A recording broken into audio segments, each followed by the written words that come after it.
నిన్న నైట్ 9:30కి మా నానమ్మ గాదె తెరేజమ్మ గాదె ఇన్నయ్య గారి అమ్మగారు కాలం చేయడం జరిగింది.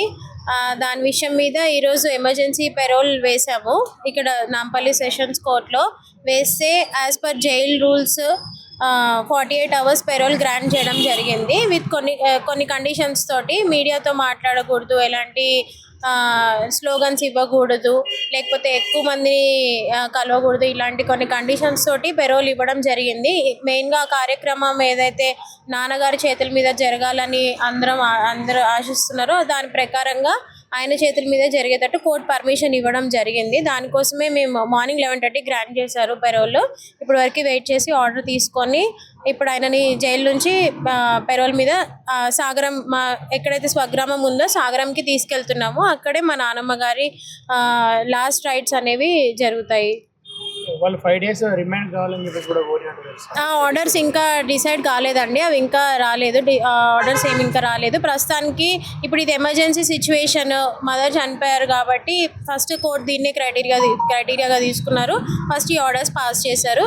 తర్వాత ఇంకా నెక్స్ట్ ప్రొసీజర్ ఏంటి, మళ్ళీ ఎప్పుడు ఇదంతా అనేది ఇప్పటి వరకు అయితే మాకేం తెలీదు, అవేమి ఇవ్వలేదు. మేము కూడా కోర్టు దీనికి స్పందించి వెంటనే బెయిల్ ఇచ్చినందుకు మేము కూడా మా కృతజ్ఞతలు తెలియజేస్తాం.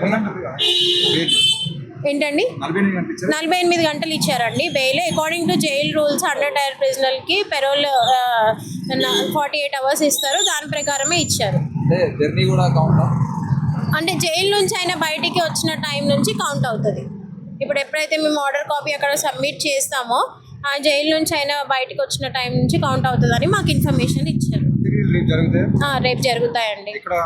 మా స్వగ్రామమైన సాగరంలోనే, జఫర్ఘాట్ మండల్ సాగరంలోనే జరుగుతాయి.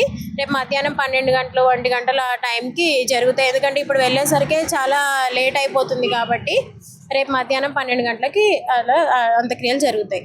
కార్యక్రమంలో మీతో వాళ్ళు ఎవరైనా మాట్లాడుకోవచ్చు కదా, ఈయనప్పుడు మాత్రమే మీడియాతో మాట్లాడడానికి అంతేనండి.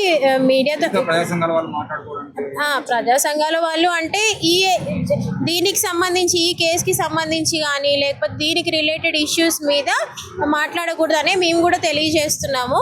అది ఎవరికి కూడా ఫ్యామిలీ మెంబర్స్ని డిస్టర్బ్ చేస్తుంది, అక్కడ ఉన్న ఎన్విరాన్మెంట్ని డిస్టర్బ్ చేస్తుంది కాబట్టి అలాంటి సిచ్యువేషన్ రాకూడదనే మేము కూడా కోరుతున్నాము.